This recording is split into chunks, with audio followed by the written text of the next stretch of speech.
بھائی ہر بندہ جو ہے نا، یہ لکھنے کی کوئی ضرورت نہیں ہوتی، ہر بندہ گناہ گار ہے۔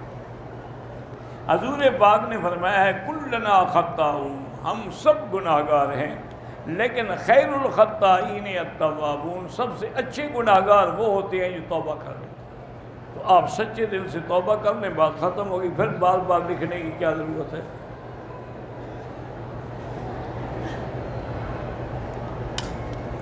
کہ طواف عمرے کے دوران یہ یاد نہیں رہا کہ کعبے کو نہیں دیکھنا، اگر دیکھا کچھ نہیں ہوتا۔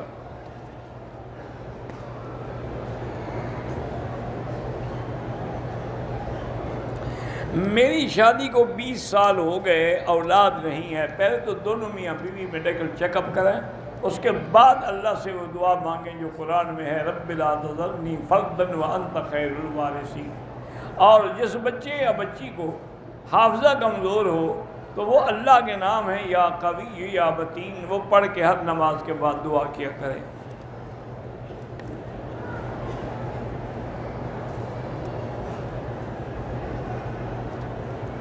اگر آپ کو ایسے جدے کے لیے آنا تھا، مگر جدے کے بجائے ہم مکے میں آ گئے، کیونکہ ہم ڈرائیور لوگ ہیں، تو ٹھیک ہے، آپ پر کوئی جرمانہ نہیں ہے، آپ نے مسجد عائشہ سے عمرہ کر لیا، ٹھیک ہے، کیونکہ ڈرائیور تو روز آتے جاتے ہیں، وہ کہاں عمرے کریں گے روز۔ جدے پہنچ کر بھی آپ جدے سے احرام باندھ کے بھی عمرہ کر سکتے ہیں۔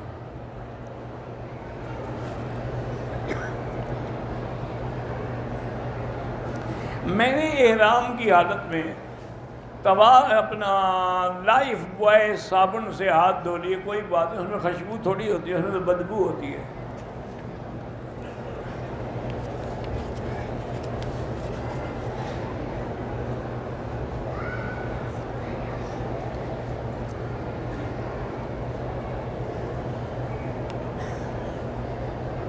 بہرحال آپ کو ایک بیگ ملا ہے، اس پہ نمبر موجود ہے، آپ رابطہ کرتے رہیں، کوشش کرتے رہیں، ان کو میسج بھیجیں تاکہ مالک مل جائے، اس کو دیں۔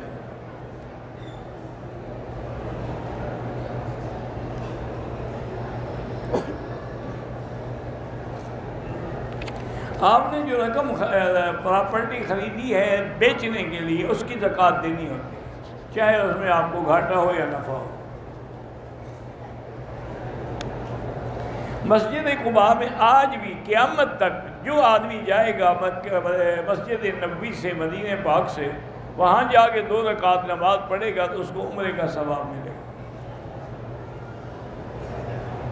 بیر روحہ کا پانی بھی لے جائے، مبارک پانی ہے۔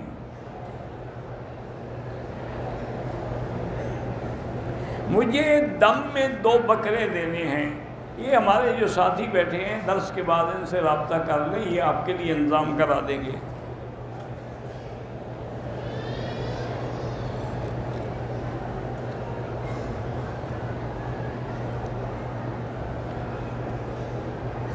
مجھے وسوسے کی بیماری ہے، اس کا علاج کسی کے پاس نہیں ہے، اس کا علاج یہی ہے کہ جب بھی ایسا وسوسہ آئے تو لا حول ولا قوت الا باللہ العلی العظیم پڑھا کرو۔ سائیکاٹرسٹ کے گئے، آپ 20 سال سے دوا کھا رہے ہیں، وہ کوئی اچھا سائیکاٹرسٹ نہیں ہوگا، کسی اچھے کے پاس جاتے تو آپ جلدی ٹھیک ہو جاتے۔ مجھے کہا ہے کہ مدینے میں سلام عرض کرنا، بالکل عرض کریں۔ نماز میں ترتیب سے صورتیں پڑھنا جو ہے وہ افضل ہے، لیکن اگر ترتیب غلط ہو جائے تب بھی نماز ہو جاتی ہے۔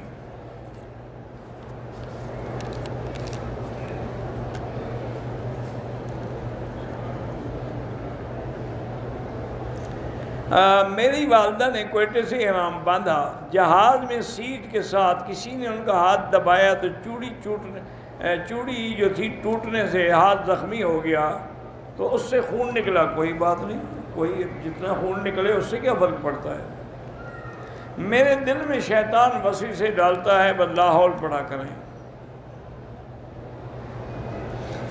میں نے ایک عمرہ کر لیا ہے، دوسرا عمرہ اگر کرنا چاہوں تو آپ مسجد عائشہ سے بھی کر سکتے ہیں، اور جیرانہ سے بھی کر سکتے ہیں، عرفات سے بھی کر سکتے ہیں، حدیبیہ سے بھی کر سکتے ہیں۔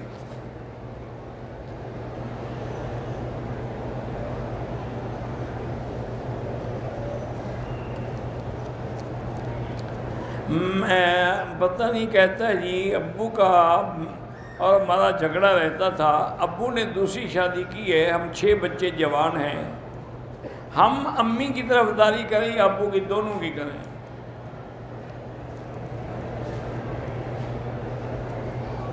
ایک دوست نے لندن سے درخواست کی ہے، اس نے نوکری کے لیے اپلائی کیا، اللہ اس کو کامیاب فرمائے۔ جوانی کا موت ہو یا حادثاتی موت، جوانی کی موت تو شہادت نہیں ہوتی، اصل شہادت تو وہ ہے جو میدان جہاد میں ہوتی، باقی جو ہے ان کو تو ساتھ ملایا گیا ہے تاکہ ان کا بھی درجہ بلند ہو جائے۔ ماں کے پاؤں تلے جنت ہے، باپ جنت کا دروازہ ہے، یہ تو ہمیں نے کبھی نہیں سنا کہ وہ دروازہ ہے اور اس کے پاؤں، مانے اطاعت کرو گے تو اللہ تمہیں جنت دے گی۔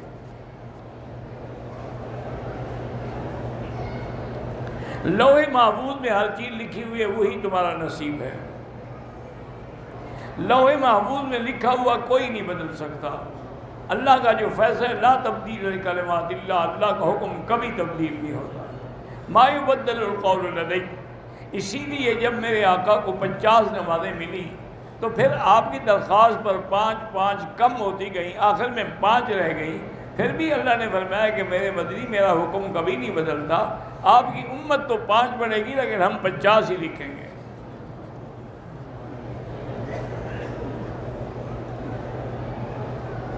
اگر ایک آدمی 3-4 طواف کر لے تو بعد میں سب کے لیے 2 رکعت پڑھ لے، وہ بھی جائز ہے۔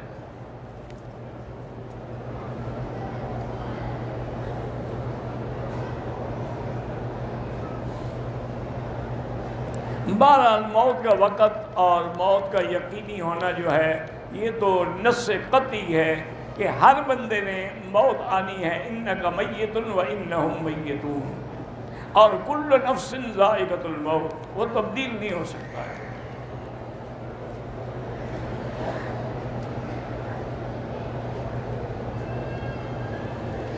کہتے ہیں کہ عمرہ کرنے کے بعد یا حج کرنے کے بعد آدمی کا دل جو ہے وہ وطن کی طرف کھینچتا ہے، یہ کوئی حدیث نہیں ہے، کوئی قول ہی نہیں ہے، یعنی عام بات ہے، ورنہ اصول یہ ہے کہ دل مکے میں لگنا چاہیے، گھر کے لیے نہ کھینچے۔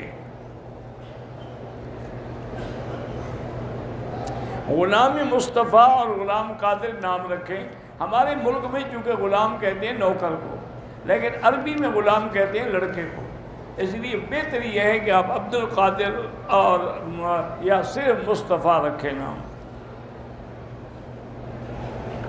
الصلاۃ والسلام علیک یا رسول اللہ، مدینے میں جا کے پڑھنا تو جائز ہے، دوسرے مقام سے کھڑے ہو کے پڑھنا جو ہے وہ بدعت ہے۔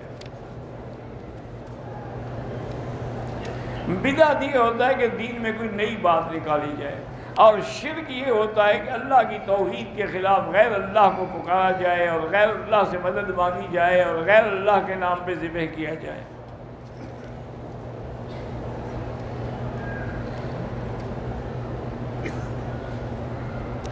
میری بہن کا 10 سال کا بیٹا ہے، اس کی آنکھ کا پردہ گر، اللہ شفائے کاملہ عطا فرمائے۔ میری والدہ کھانسی سے بھی، اللہ شفا عطا فرمائے۔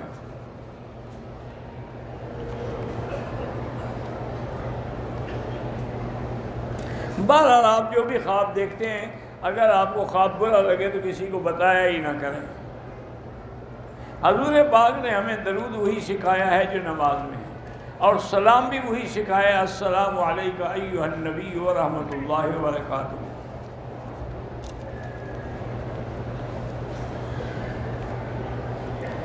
بھائی محمد عارف کینسر کی بیماری میں اللہ شفا عطا فرمائے۔ دیہات میں جمعہ نہیں ہوتا، جمعہ وہاں ہوتا ہے جہاں بڑا قصبہ ہو، بازار ہو، دکانیں ہوں۔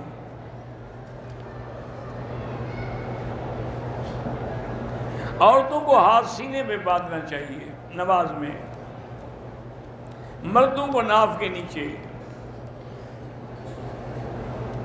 ہم عمرے کے لیے پاکستان سے آئے، جمعہ نکل گیا، جمعے کی نماز قضا ہو گئی، اب آپ ظہر کی قضا پڑھیں گے، مسافر پر جمعہ ہوتا ہی نہیں، قضا کیا ہو گیا؟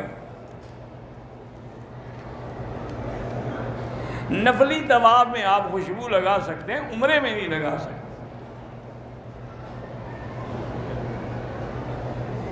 مسجد عائشہ سے احرام پہنا، انڈر ویئر نکالنا بھول گیا، لیکن حرم آنے سے پہلے نکال لیا، ٹھیک ہے، کوئی بات نہیں۔ ابو جہل کے گھر پر جو باتھ روم بنے ہوئے اللہ کو پتہ ہے وہی جگہ ہے یا فرق ہے؟ بالکل حضور کے تو قرآن پاک میں تبت یدا ابی لہب وتب ما اغنی عنہ مالہ ما کسب وامرأتہ حمالۃ الحطب، وہ لکڑیاں اٹھاتی حضور کے راستے میں بھی پھینکتی تھی۔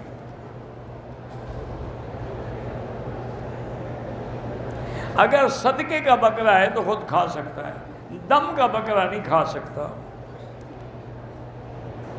میں نے پہلا عمرہ والد صاحب کے لیے کیا، بہت اچھا کیا، اب اپنے لیے دوبارہ کر لیں۔ حرم میں نیکی تو 1,00,000 لکھی جاتی ہے، لیکن گناہ ایک کا ایک لکھا جاتا ہے، لیکن وہ ایک گناہ بھی برباد کرنے کے لیے کافی ہے۔ مطاب میں اگر نماز پڑھیں گے جتنا کعبے کے قریب ہوں گے اتنا ثواب زیادہ ہے۔ عمرے کے دوران کندھا جو ہے 7 چکروں میں نکالنا ہے۔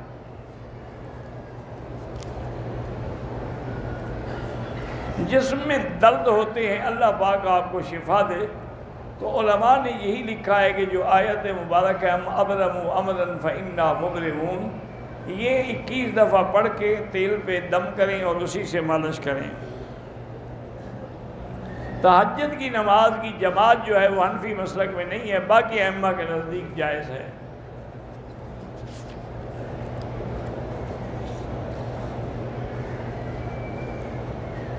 اگر ناپاک کپڑے کو ہم نے دھویا، اچھی طرح دھویا، لیکن پھر بھی اس پر وہ داغ جو تھے بس باقی رہے، کوئی بات نہیں۔ حضرت عمر نے اپنے بیٹے کی قبر پہ کوڑے لگائے تھے، بالکل نہیں، یہ تم نے گھڑا ہوا ہے۔ حضرت عمر قبر پر بھی کوئی کوڑے مارتا ہے؟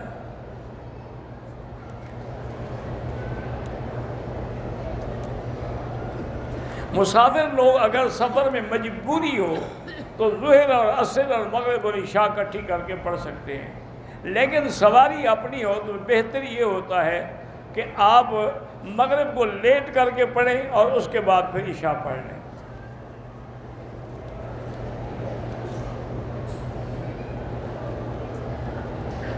مجھ سے آخرت میں برابری کا حساب ہوگا، بالکل۔ پہلی بیوی 5 سال سے بات نہیں کرتی، کوئی تعلق رکھنا چاہتی تو اس کو چھوڑ دو، اللہ حساب تو دینا پڑے گا، کیونکہ حکم ہے کہ وَإِنْ خِفْتُمْ أَلَّا تَعْدِلُوا فَوَاحِدَةً۔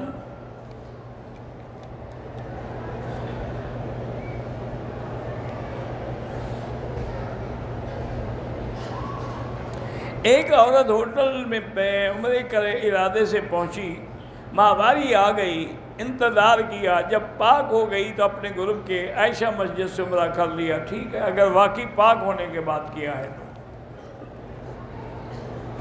حل کراتے وقت سر میں ٹک لگنے سے خون نکل آیا، کوئی بات نہیں۔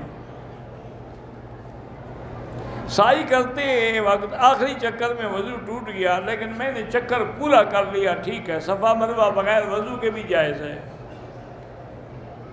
اگر کوئی آدمی مسجد عائشہ جائے دیکھنے کے لیے لیکن عمرہ نہ کرے، کوئی بات نہیں۔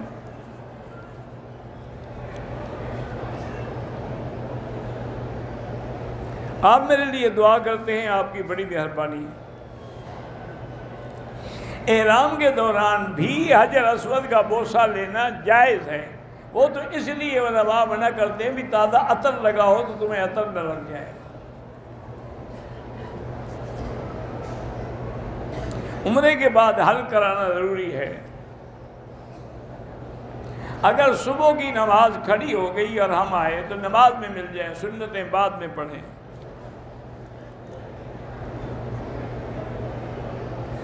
عمرے کی نیت کر لے، بال باندھ لیے، تیل بھی لگایا، خوشبو والا نہ ہو تو کوئی حرج نہیں۔ عمرے کا طواف جرابیں پہن کے مرد نہیں کر سکتے۔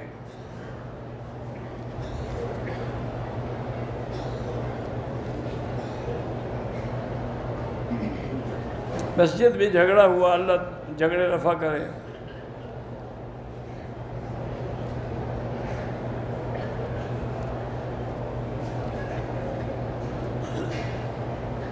پتہ نہیں، میں نہیں سمجھا اتنا بڑا خط آپ نے کیا لکھا ہے۔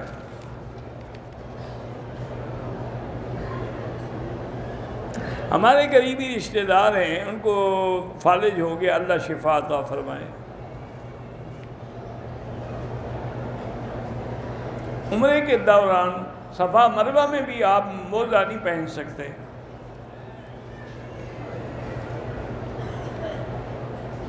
مسجد سے اگر ساتھ بیٹھک بنی ہوئی ہے اس کو بجلی دے سکتے ہیں، کوئی بات نہیں۔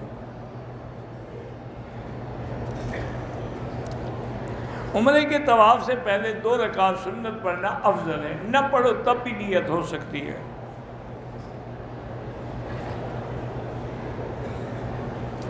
جب عورتیں تنگ کپڑے پہنتی ہیں، مردوں کی نظر پڑتی ہے تو ان کے بدن کا ہر عضو نظر آتا ہے، بالکل وہ بھی گناہ گار ہے، تم دیکھنے والے بھی گناہ گار ہیں۔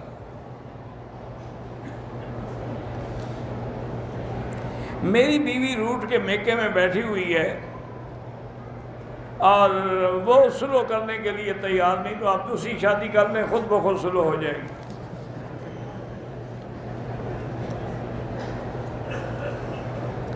مرد اور عورتیں جو ہیں طواف میں اکٹھے ہوتی ہیں، اپنی طرف سے بچنے کی کوشش کریں، اگر بغیر ارادے کے ہاتھ لگ گیا کچھ ہوا تو انشاءاللہ گناہ نہیں ہوگا۔ مجھے خامد نے 1 سال پہلے بچوں کے سامنے زبانی طلاق دی، پھر مکر گیا۔ وہ کوئی مزدوری نہیں کرتا، میں لوگوں کے گھروں میں کام کرتی ہوں، مجھے کہتا ہے گھر، بہرحال یہ ہے کہ اگر 1 طلاق تھی اس نے گھر میں رکھا ہوا ہے تو کوئی حرج نہیں۔ کچھ لوگ کہتے ہیں کہ مسجد قبلتین سے بیت اللہ اور بیت المقدس کا فاصلہ برابر ہے، اللہ اعلم، ہم نے کبھی پیمائش نہیں کی۔ شبانہ نام کی کوئی بچی بیمار ہے، اللہ شفا دے۔ عورت ایام حیض میں جو حرم کے باہر صحن ہے اس میں بیٹھ سکتی ہے۔ طواف کے دوران قرآن کریم ہاتھ میں لے کے بھی پڑھ سکتے ہیں، ہاں پڑھ سکتے ہیں۔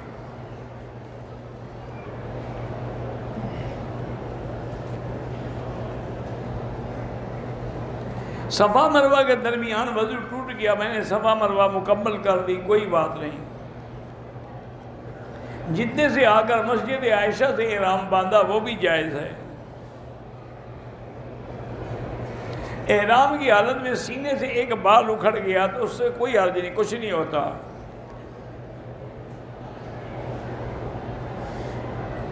اگر طائف جائے زیارت کے لیے تو واپسی پہ عمرہ ضروری ہے، وہ میقات ہے۔ عمرے کے لیے آنے والوں کے لیے بار بار عمرہ کرنا افضل ہے یا طواف زیادہ کریں وہ افضل ہے۔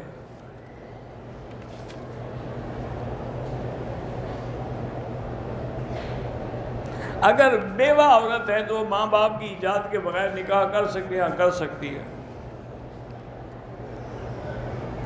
اگر آدمی عمرے کے بعد اپنے سر کا حل خود کر لے وہ بھی جائز ہے۔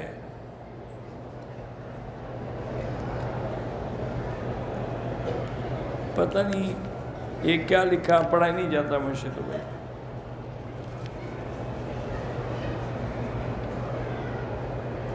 اگر طواف کے دوران کوئی قطرہ آ جائے وضو دوبارہ کر کے پھر شروع کریں، پھر قطرہ آئے تو آتا رہے۔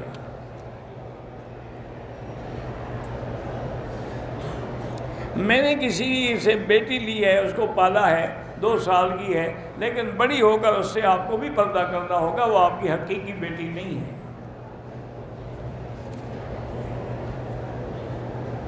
زوال سے پہلے جو جمعہ کے دن اذان ہوتی ہے وہ اعلان کے لیے ہوتی ہے، نماز کے لیے نہیں، تاکہ لوگ تیار ہو کے آ جائیں۔ والد کو سانس کی تکلیف ہے، اللہ شفا عطا فرمائے۔ احرام کی حالت میں کاکروچ وغیرہ اگر مر جائیں کوئی بات نہیں۔ جہاد میں اشارے سے بھی نماز جائز ہے، لیکن بہتر یہ ہے کہ نیچے آ کر پڑھیں۔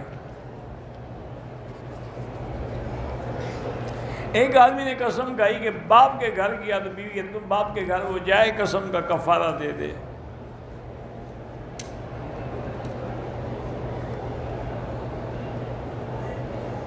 بہرحال جس کا بھی بیک ہے اس کا نمبر ہے، آپ بار بار میسج بھیجیں، بار بار رابطہ کریں، بالکل جب ناکام ہو جائیں تو خیرات کر دیں۔ واللہ اعلم۔ اللہم صلی علی سیدنا محمد وعلی آل سیدنا محمد كما صليت على إبراهيم وعلى آل إبراهيم في العالمين إنك حميد مجيد.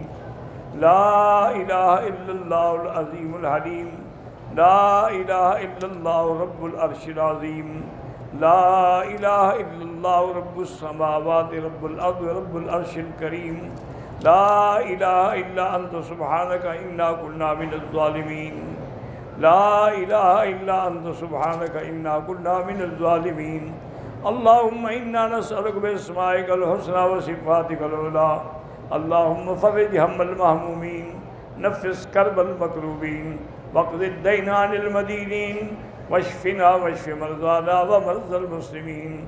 واشفنا واشف مرضانا ومرضى المسلمين. واشفنا واشف مرضانا ومرضى المسلمين. اللهم انصر الإسلام والمسلمين. اللهم احفظ سائر بلاد المسلمين وهذا البلد الأمين، فاجعلها آمنا مطمئنا سخاء رخاء إلى يوم الدين. یا اللہ بیماروں کو شفا عطا فرما. یا اللہ بیماروں کو شفا عطا فرما. یا اللہ ہماری ظاہری باطنی روحانی جسمانی بیماریاں پریشانیاں دور فرما. یا اللہ بے حیاؤں کو حیا عطا فرما. بے اولادوں کو اولاد صالح عطا فرما. جن کے گھروں میں بچیاں ہیں ان کے خیر کے رشتے نصیب فرما. یا اللہ جو بے روزگار ہیں ان کو روزگار عطا فرما. قرض داروں کے قرض عطا فرما. جن کا رزق تنگ ہے ان کے رزق میں برکتیں عطا فرما. پورے عالم میں جہاں مساجد مدارس ہیں سب کی حفاظت فرما. سب کو آباد فرما. ان کو آباد کرنے والوں کو آباد فرما. یا الہ العالمین یا ارحم الراحمین. مسلمان کشمیر میں ہیں، ہندوستان میں ہیں، فلسطین میں ہیں، عرب میں ہیں، عجم میں ہیں، افغان میں ہیں، روہنگیا میں ہیں، ان سب کی جان مال آبرو عزت کی حفاظت فرما. یا اللہ تیرے نام لیوا ہندوستان میں اب مسلمانوں کو اپنا اسلام کا ظاہر کرنا بھی مشکل ہو گیا ہے، ان کی مدد فرما. اللہم انصرہم، اللہم ایدہم بنصرک یا قوی یا عزیز. اور جو وہاں جو علماء مدد کر رہے ہیں، محنت کر رہے ہیں مسلمانوں کی حفاظت کے لیے، جیسے مفتی افتخار صاحب ہیں اور حضرات ہیں، اللہ ان سب کی مدد فرما، ان کی نصرت فرما، ان کی تائید فرما. اور اللہم اہلک اعداءک اعداء الدین. اللہم انزل علیہم بأسک الذی لا یرد عن القوم المجرمین. اللہم ارنا فیہم عجائب قدرتک. اللہم ارنا فیہم عجائب قدرتک. اللہم مزقہم کل ممزق. اللہم لا تجعلنا وزغة للمعذبین. لا تجعلنا عقلة للآکلین. لا تجعلنا فتنة للقوم الظالمین. وصلی اللہ تعالی علی خیر خلقہ سیدنا محمد وعلی آلہ وصحبہ اجمعین. اللہم صلی علی سیدنا محمد وبارک وسلم.